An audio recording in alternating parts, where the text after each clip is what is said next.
అంటే నేను కొంచెం రీసెర్చ్ ఎక్కువ చేశాను, నన్ను తిట్టుకోకండి ఇన్ని అడుగుతున్నాను డీటెయిల్స్ అని. మీ ఫస్ట్ హీరో సత్య గారు, సెకండ్ హీరో శ్రీ విష్ణు గారు, థర్డ్ శర్వా గారు, అండ్ హీరోయిన్స్ కూడా మనకి సంయుక్త మీనన్ గారు, సాక్షి గారు. అంటే అందరు ఎస్సేనా మొత్తం, అంత క్రూ అంతా ఎస్సే, సిరి కూడా ఎస్సే. ఇప్పుడు యాంకర్ సమీరా కూడా essay.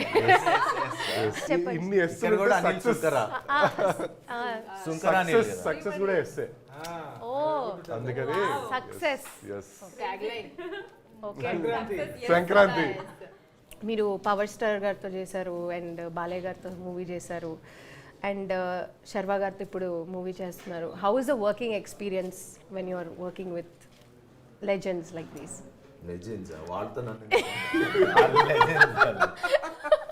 Great actors like these. It's good, it's fun. అంటే ముందు మనం మాట్లాడుకున్నట్టు cinema mood is what creates sometimes the mood of the set also. ఇక్కడ we had a very fun, it's a fun film. Scenes, every scene is funny. చేసిన మధ్యలోనే మనకి నవ్వు వస్తాయి. So that was the experience, that fun experience, good. So Sakshi garu, so మీ working experience ఎలా ఉండింది తెలుగు ఇండస్ట్రీలో? This is your third film right? చాలా బాగుంది. చాలా బాగుంది. తెలుగు అర్థమవుతుందా మీకు? మొత్తం అర్థమవుతుంది, but only the problem is speaking కొంచెం slow. Very bad at learning languages, but నేను నేర్చుకుంటున్నాను. ఆల్రెడీ వచ్చేసింది, ఇప్పటికే 3 words మాట్లాడారు. But I think this is my first film where I'm playing not a very serious character. The entire film ఒక comedy లెన్స్లో treat చేస్తున్నాను. So చేస్తున్నారు, sorry, చేశారు. నువ్వు కూడా కరెక్టే చేస్తున్నావు. I'm also part of it. So this is the first time, this is my first comedy film, and I think I learned a lot on set with like all the great actors, all of the present actors here, and even Venala Kishore Garu, my father Sampath Garu, everybody is such senior actors and such experience, so much to learn from this set. Okay, so real life లో ఒకవేళ మీ బాయ్ ఫ్రెండ్కి, hypothetically if you have a boyfriend, ఆయనకి ex girlfriend వచ్చి if is connecting with his ex girlfriend, how would you feel? What's your reaction? Tricky question. ఓ, చేతికి rough ఆడించేస్తారు. This is enough. మీరేం చేస్తారు? చంపేస్తా, కొంచెం violent option. భోజనంలో చంపేసిన తర్వాత భోజనంలో poison is very good. I changed my answer. I will call Samyukta Garu. Yes. Drum rope లాంటి షాపింగ్ చేస్తారు. ఒక కిల్లర్ ని హైర్ చేయొచ్చు. Easy method. కిల్లర్ ని హైర్ చేయొచ్చు. అదైతే మన వర్కింగ్ ఎక్స్పీరియన్స్ కొంచెం వైల్డ్ గానే ఉన్నట్టుంది. ఓకే, సరస్వతి పుత్ర రామజోగ శాస్త్రి గారు, మీకు ఒక క్వశ్చన్ అండి. నన్ను తిట్టను కొట్టను అంటే దగ్గరలో ఉన్నాను, కొడతారేమో డౌట్గా ఉంది.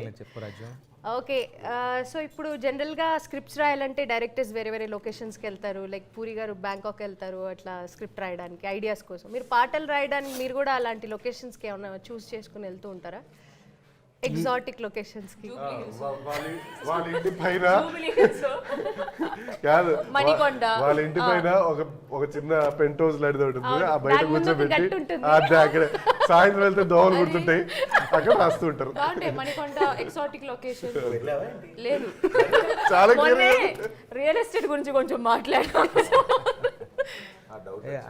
యాక్చువల్గా జనరలీ నేను నా కార్లో తిరుగుతూ మంచి చెట్టు నేను కూర్చొని రాసుకుంటాను. అదర్వైజ్ ఈ సినిమా విషయానికి వస్తే Vishal Chandrashekhar is our music director. ఆయన స్టూడియోకి కూడా వెళ్ళలేదు, ఇంట్లోనే కూర్చొని రాసుకున్నాను. We stay close by. 1-2 సార్లు రామ్ నా దగ్గరికి వచ్చారు, బ్రహ్మాండంగా ఎక్స్ప్లెయిన్ చేస్తారు. So will make him travel into the space. Like situations క్లారిటీగా ఉన్నప్పుడు, ట్యూన్ ఇన్స్పైరింగ్గా ఉన్నప్పుడు you don't need to travel. ఉన్న చోట్లోనే పని జరిగిపోతుంది. మంచి మ్యూజిక్ సెన్స్ ఉన్న వాడు Ram. And will give all out freedom మనకి. ఓకే, సో అలా ఒకటి వాతావరణం ఉన్నప్పుడు మనకి రెస్పాన్సిబిలిటీ ఎక్కువ పెరుగుతుంది. And equal inspiring are the tunes from Vishal Chandrashekhar. మనకు తెలుసు, ఆయన ఆల్రెడీ సీతారామం ఇవన్నీ గ్రేట్ మూవీస్ ఇచ్చారు.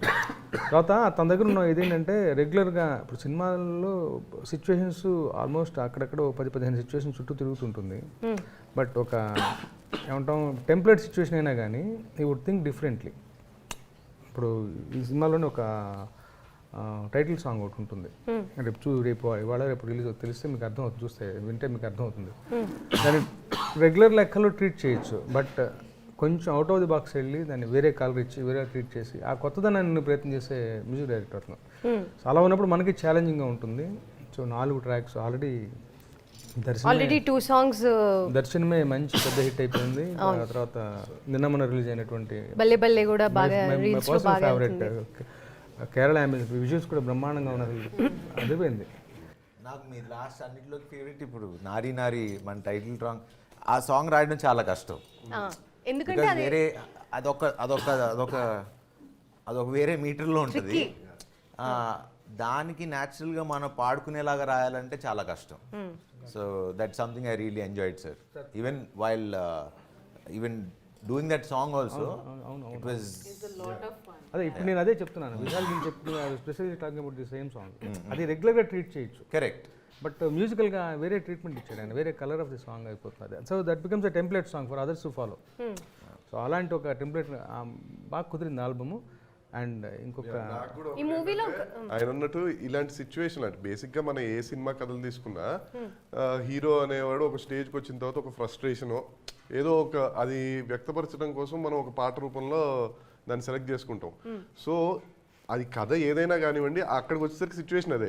మరి అదే సిచ్యువేషన్ మ్యూజిక్ డైరెక్టర్కి వెళ్ళి ప్రతి డైరెక్టర్ చెప్పినప్పుడు సో ట్యూన్ డిఫరెంట్గా ఇవ్వాలి. సరే అది చెప్పిన తర్వాత మళ్ళీ లిరిక్ రైటర్ దగ్గరికి వచ్చి చెప్పినప్పుడు వాళ్ళు కొత్త కొత్త పదాలు దానిలో వేసి మనకి మళ్ళీ సేమ్ పాట విన్నట్టు ఉండకూడదు. అందులో ఈసారి మేము కొంచెం కొత్తగా వెళ్ళాం. ఆ పాట కొంచెం ట్రీట్మెంట్ డిఫరెంట్ గా ఉంటుంది, లిరిక్స్ డిఫరెంట్ గా ఉంటాయి, మేకింగ్ డిఫరెంట్ గా ఉంటుంది. సో ఆ లిరిక్స్ చాలా కష్టం రాయటం అంటే. ఎందుకు అంటే నారీ నారీ నడుము మురారి టైటిలే వినగానే జనాల మనసులోకి వచ్చే కథ వేరు, కానీ సినిమాలో యాక్చువల్ కథ వేరు, పాయింట్ వేరు. సో ఇద్దరు ఆడవాళ్ళ మధ్య నలిగిపోవడం ఒకటే పాయింట్, బట్ ఈ కథ వేరు. సో దాని తగిన టైలర్ మేడ్గా రాయాలి ఆ పాట. సో బేసికలీ కాన్సెప్ట్ కొత్తగా ఉంటే కొత్త పాటలు వస్తాయి. ఇవాళ రేపు వస్తుంది ఆ పాట. నాకు చాలా బాగా నచ్చిన పాట అది. ఈ మూవీలో ఒక సర్ప్రైజ్ సాంగ్ కూడా ఉందని విన్నాను. అవును, అది లాస్ట్ లో వస్తుంది. మీకు అది సర్ప్రైజ్ కాబట్టి సర్ప్రైజ్ అదంతే, రివీల్ చేయకూడదా? చేయకూడదు. అది రిలీజ్ చేస్తారా? చేస్తాం ఆబ్వియస్లీ, బట్ మూవీతో రిలీజ్ చేస్తారా? Before movie release before. Okay, nice. And ఒక్క మాట మాత్రం చెప్తాం అనిపిస్తుంది. ఇట్ బి ఏమంటాం, it be tribute to all the women fraternity. ఆడవాళ్ళకి మనం ఇచ్చే ఒక రెస్పెక్ట్ లాంటి పాట అది. It will come through the films context only, hero గారి మైండ్ వాయిస్ నుంచి వచ్చే పాటే, బట్ ఆడవాళ్ళకి ఫిట్టింగ్ ట్రిబ్యూట్ అది ఆ పాట. నిజంగా రాసి నేను చాలా పొంగిపోయాను. లాస్ట్ మినిట్లో వచ్చింది ఆ పాట రాయాలి అని చెప్పేసి. మంచి కాన్సెప్ట్ చెప్పాడు Ramu. It will be banger. ఈ 3 పాటలను మించి ఉంటుంది అది. ముందుగానే మీకు థ్యాంక్స్, ఆడవాళ్ళ కోసం ఒక సాంగ్ ట్రిబ్యూట్ చేస్తున్నందుకు. యూట్యూబ్లో చూసాము, టెలివిజన్లో చూసాము.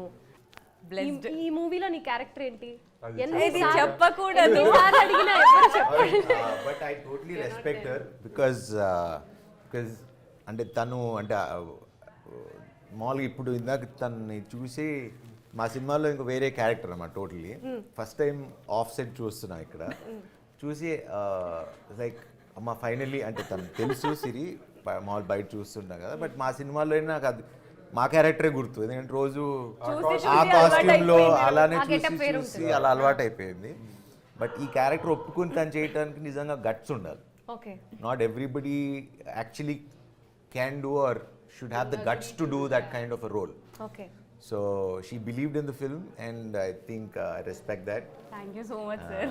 And because చేయాల్సిన అవసరం లేదు, but I'm sure she did it because it needs guts.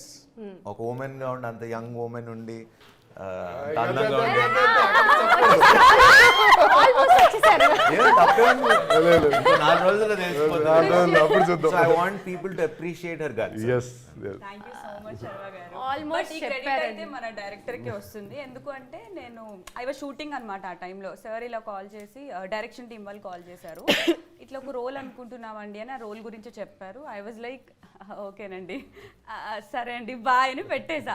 And then he called me and Siri you come to office, ఒకసారి కథ విను, క్యారెక్టర్ విను, అప్పుడు నీకు నచ్చకపోతే నువ్వు బిలీవ్ చేయకపోతే ఓకే నీ ఇష్టం, దాట్స్ అప్ టు యూ అని చెప్పారు. అండ్ దెన్ నేను మళ్ళీ ఆఫీస్కి రావడం, ఆ క్యారెక్టర్ వినడం, అండ్ ఈ మూవీ 100% సక్సెస్ అవుతుంది అని వినగానే ఆ వైబ్ వచ్చేసింది నాకు.